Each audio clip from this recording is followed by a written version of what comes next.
celebrating 11 years of possibility. Pilot Flying J and Halloran Hilton Hill present Anything is Possible. Today's guest, Dr. Fred Luter, Part 1. Welcome to another edition of Anything is Possible. These are great stories about great people who prove with their lives that anything is possible. And it is my honor and privilege to have on the broadcast today Dr. Fred Luter. He is president of the Southern Baptist Convention. Welcome to Anything is Possible. Pleasure to meet you, my brother. We have something in common. What's that? A love for motorcycles. Get out of here. Get out of here. I hope your end wasn't not like my end, brother. Yes, when I say motorcycle, what's the first thing you think? I think of my accident. It was the turning point in my life. I call it my Damascus Road experience because I love riding that motorcycle, but it was my Damascus Road experience. So you have this accident. When and where did the accident happen? I never forget it, Hal. It was on Paris Avenue on my way from school, and was just during the summer. It was in May of 1977, and this lady said she never saw me. I was riding down the street, and I saw her coming. I thought she was going to stop, and she didn't stop. I tried to avoid her. Next thing I remember, I'm in Charity Hospital with a compound fracture in my leg, hole in my head, and I almost died.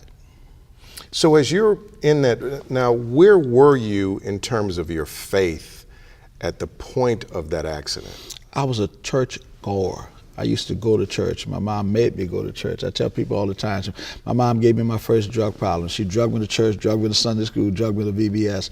But I was not committed as far as my faith was concerned. As a matter of fact, I was in that hospital, and that's what was my turning point. In that hospital, when the senior deacon from the church I grew up in came to my hospital bed, put his finger right here in my face and said, "Boy, obedience is better than sacrifice. If you will be obedient to your mom, you'll not be sacrificing your life here in this hospital." So he challenged me. He said, "You need to consider your relationship with God." And so that night, not knowing if I was going to live the next day, I cried out to God. I said, "God, if you save me, I'll serve you all the days of my life." Did not realize that one day I'll be a pastor and preaching, and did not even realize I'll be in this position with the Southern Baptist Convention. That's a very interesting story. And when I think about Damascus Road experiences, yes, sir. Part A is, I don't want to die. Yes. If you'll let me live, yes, I'll do. So that's kind of a contractual arrangement. Yes. That's really about you. Yes. At You're one right. level. But then there has to be something else that happens where it moves from, here's a ticket out of a disastrous situation to an experience with God. Because as I was studying about you, it seemed like it went far beyond just, I don't want to die. Right. I want to live, yes, for you. Yes. Take me to where you found that moment, that experience with God. It's something about I think everybody that has a real salvation experience. I'm saying real salvation experience because I've seen folk fake it through the years. And so, and I didn't want to be one who faked it. I wanted it to be authentic. I wanted it to be real. I wanted it to be genuine. And so when I got saved, Hal, it was God just immediately gave me a burden for the people in my community. I saw the change that was happening in my life. I saw the change that was happening in my lifestyle, my conduct, the things that I was doing, the things that I was just gave up.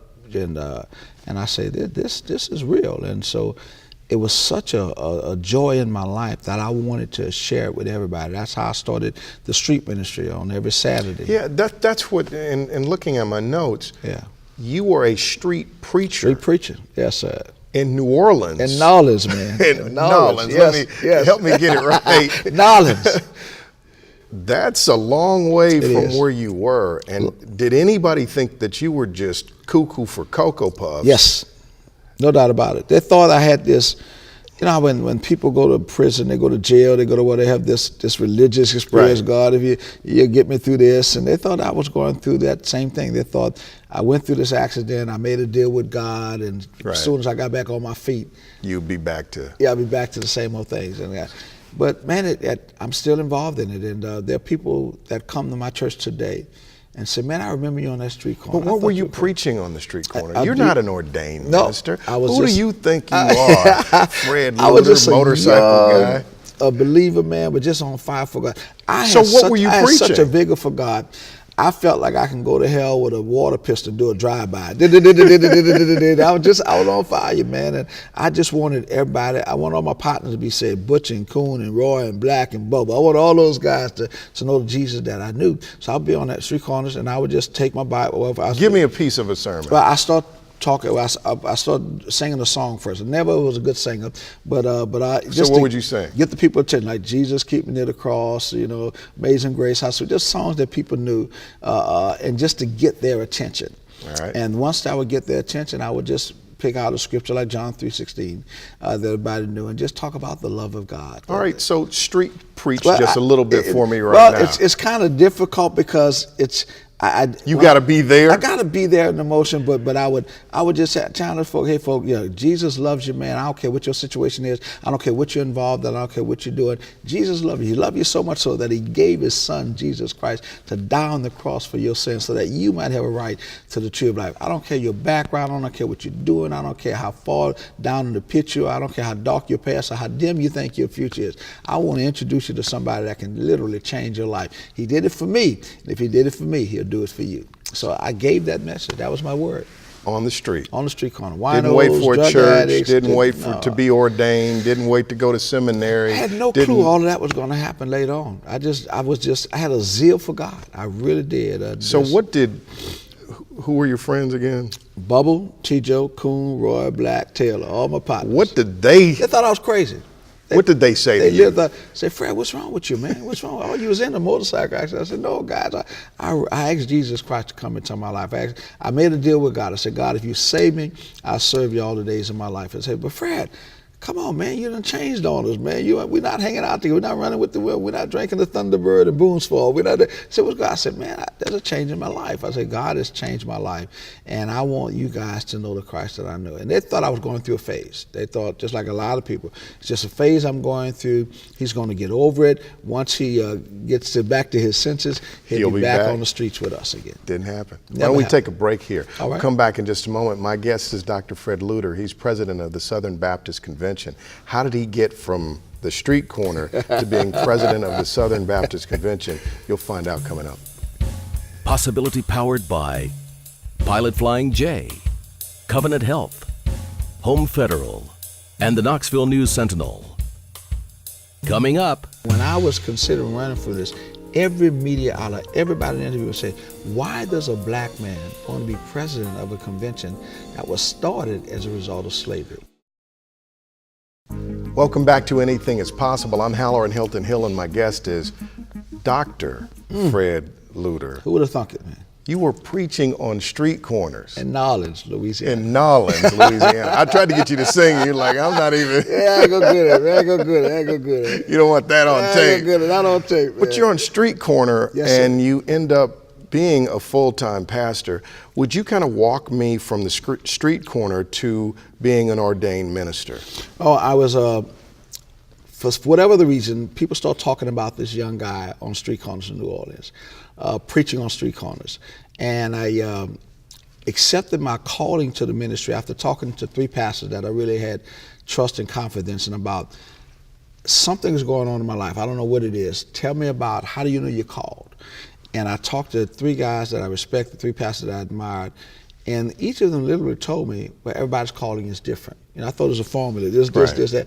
So everybody's calling is different, everybody's calling is different. But one thing each of them said, when you know, when you call, you'll know it. And so I began praying, God, please reveal to me what it is you want me to do. And I began praying, and just seeing myself in these churches and visions and preaching in front of congregations. And I thought I eaten some bad greens or something, red beans and rice or something like that. And sure enough, man, I started getting these invitations to churches around the city because of this street preaching. And I was preaching at this church, and in the middle of my talk, I thought it was, I stopped, Hal, in the middle of my talk, because this is one of the dreams I saw, a vision, that this was congregate. And in a black church, when you stop in the middle of something, you always have these old mothers. That's all right, baby. It's going to be okay. Right. He said, it's gonna help him, Jesus. Yeah. And the reason I stopped, because just was a vision. I said, and that, to me, that affirmed that God was calling me into this ministry. And that's how I started preaching in churches. And I was preaching in a local National Baptist church, Greater Liberty Baptist Church. Somebody there heard me at that church and told me that Franklin Avenue was looking for a pastor. I said, wait a minute. That's that white church on Franklin. I said, no blacks go there. I said, no, it's a different neighborhood, transition neighborhood. Whites moved out, blacks moved in. And so I went over there and talked to the pulpit committee, submitted my resume, and as they say, man, the rest is history. Tell me about your education. Okay, I was everything. I'm born and raised in New Orleans, been there all my life. Right. So elementary school, high school, well, junior high school, middle school, college, and seminary. It's right, everything right there. Where'd you go to college and seminary? I went to the University of New Orleans in college, and went to New Orleans Baptist Theological Seminary, which is 5 minutes away from the church. And that was the big deal about Franklin Avenue. There were 4 other African-American pastors that were there before I came there. And because they were students at seminary, which is 5 minutes away, once they finished, they went on to bigger and better things.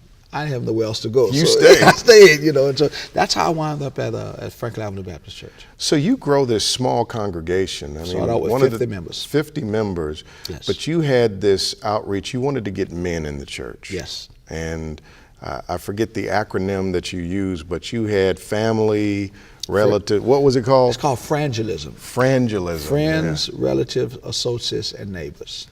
And so you had people out there doing, basically serving out the gospel commission. Yes. Go out. My challenge to our members was this: if God has blessed your life, if God has changed your life, if this church has been a blessing to you, then you are obligated. You don't have a choice. You're obligated to share what God has done in your life, pretty much sharing your testimony with your friends, your relatives, associates, and neighbors. These are people you already have relationships with. It's not you knocking on a door to a stranger, asking them, do you know Jesus? No, you may get shot, you may get cussed out of there. These are people you already have relationships with. And just invite them to your local church, share with them what God has done in your life, and you want them to come to your church. They may not come because you invite, but they'll come because they're your friend, your relative, and associate neighbor. And that's how churches started. We've never been on radio, never been on TV, never had any billboards. But pre-Katrina, we were the largest Southern Baptist church in the city of New Orleans and in the state of Louisiana. It's a Southern Baptist congregation. Yes. The Yes. Southern Baptist denomination has 14 million members. It's Yes. the largest Protestant denomination in America. Yes. It is predominantly white. Yes. In its inception, it actually endorsed slavery from Yes. and I don't know if you know this, you're black. Yes, bro.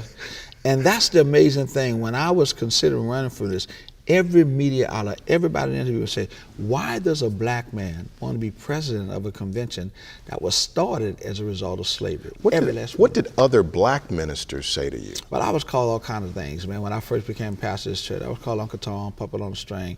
Why you want to be a part of that white convention? And the thing is with that, people don't realize, and I didn't, Franklin Avenue at one time was already a part of the Southern Baptist Convention. When I went there, it was a black church, so I didn't know about the history of the convention when I went there. I did not find that out until 3 years later, but by that time I was already involved. Our church was already growing, and even though we had some members to ask us about moving out of that convention, I said, no, let's stay in this convention. This convention has been good to us, and let's make a difference. I say, you know, anything is possible. Anything is possible. Let's make a difference in this convention where God will use us and grant us favor, and God will use us in this convention to make a difference. And God has. So I'm going to say a name to you, and I hope I get his name right. All right. Pastor Cosby? David Crosby. Crosby. Yes. When I say David Crosby, Yes. you smile Yes. big. Yes. Who is he? He's a friend and brother. After Hurricane Katrina, we were homeless. We were churches. We didn't have a place to go.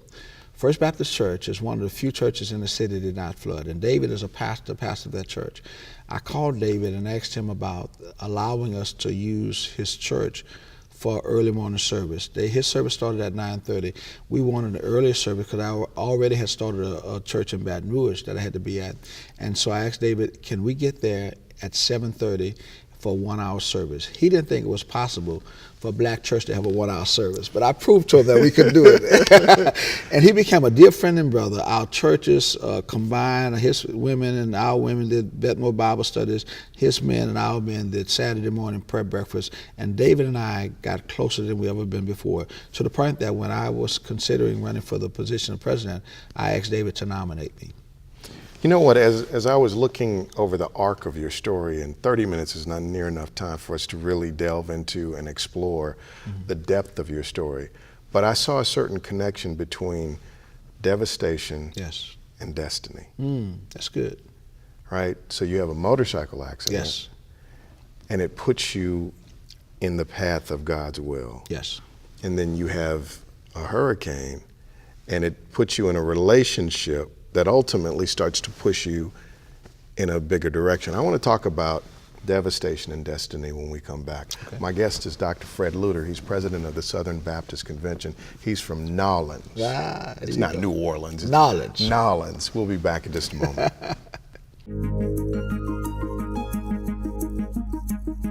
Coming up, We're no longer just talking this thing about diversity. We're walking this thing. And Fred Luter is Exhibit A, to prove to you that our doors are open to everyone. Dr. Fred Luter is my guest on this week's edition of Anything is Possible. So we were talking about devastation and destiny. Yes, sir. You end up becoming the first African-American vice president of the Southern Baptist Convention. Yes. And then your friend, Pastor Crosby, nominates you for president of the Southern Baptist Convention. And here we are. Amazing. Here's the question that I wanted to ask you. Do you ever get tired of, he's the first African American, do you ever get tired of being anchored to your race, having every conversation have to start? And does that affect the way you lead the largest Protestant denomination in America? Because at some point, the novelty of being the first African American, whatever that is, Sure. the novelty goes over here, and then leading Yes. a massive denomination while denominations are in decline in America. That's a reality. That's a reality. So kind of reconcile the two. I don't get tired of it because of the fact I understand it in this context. If I was in the National Baptist Convention or the Full Gospel Baptist Convention or in Kojic or any other denomination, it probably would get to the point where, all right, that's over with that. But because of the history of this convention, you cannot get away from the fact how historical this is. And so this is a big deal for this convention. And as a result of that, I don't underestimate it. I don't take it for granted. As a matter of fact, I embrace it because of the fact that I hope it is something that will encourage young African Americans, no matter where they are across this country, that if Fred Luter can do this in a convention that was started as a result of slavery, I can do anything in my life. Anything is possible for me to do. So I hope to the point that going after this first year of being in this position, that won't even be an issue this year. Next year, if I come here, I hope we'll be able to say, hey, we have in our city Fred Luter, president of Southern Baptist Convention. What's your vision for the Southern Baptist Convention? First vision I want to do is just, first of all, make the convention known that our doors are open to all ethnic groups. This convention for years has been predominantly white. And our executive committee in Phoenix, Arizona last year passed a resolution that we want our convention to be more diverse. We want to include African Americans, Asians, Hispanics to be a part of this convention. So that's part of the main thing I want to do, that we're no longer just talking this thing about diversity, we're walking this thing. And Fred Luter is Exhibit A, to prove to you that our doors are open to everyone. After we do that, hopefully we'll get to the point where we can come together as a denomination and work together to make spiritual changes in this country. We have 16 million members of this convention, 45,000 churches across America.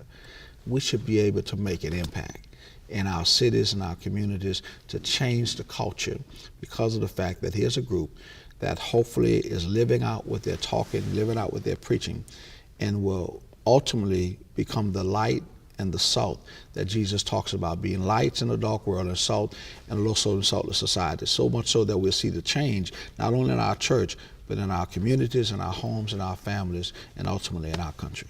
You're watching Anything is Possible. My guest is Dr. Fred Luter. When I say prime rib. Oh, Lord.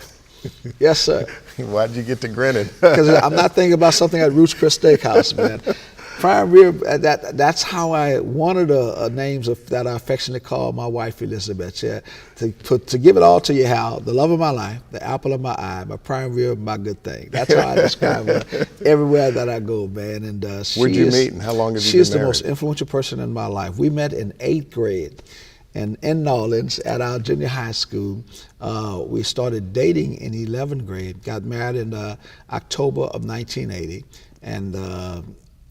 and we've been married now 32 phenomenal years. What other work were you doing before you were a pastor? I was working for a brokerage firm. I was working for a brokerage firm, studying to be a broker. I was taking my serious exam. I was studying for that event, and then God just said, nah, I want something. I want you to do something more. And the people at my job thought I was crazy. Wait, you're leaving the brokerage firm to go preach? You know. You're still helping people make investments. Yeah. And they thought I was crazy. Return. They thought I was crazy, but it's I have enjoyed it so much. There's nothing else I would want to do. Your son is a preacher. Yes. How'd that happen? It's amazing because I'm the first preacher in my family, and I tell people all the time, if you know my family, you know why. But that's that's a whole nother interview, Hal, a whole nother time. My mom and dad were divorced when I was 6 years old, and I promised God, I said, God, if you allow me to have a child, particularly a son, I will raise him up to be what I didn't have in my home. And I'm convinced, Hal, that our kids could never be what they've never seen. I've never seen my dad and my mom sit at the dinner table. I've never seen them share Thanksgiving meal. I've never seen them be affectionate around each other. I've never seen that. And I wanted to make a difference in my son's life. And by God's grace, his name is Fred Luter III, but we call him Chip, as in chip off the old block. He's a chip off the old block.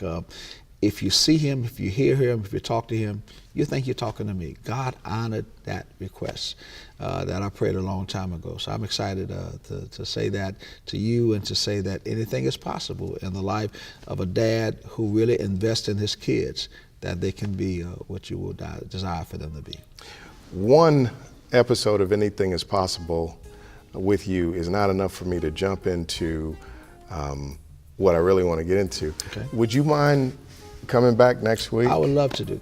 Why don't we take a break in the story right here, and we'll pick up next week part 2 of my interview with Dr. Fred Luter. He's president of the Southern Baptist Convention, but he's from the lower 9th Ward of New Orleans. New Orleans. We'll see you next week.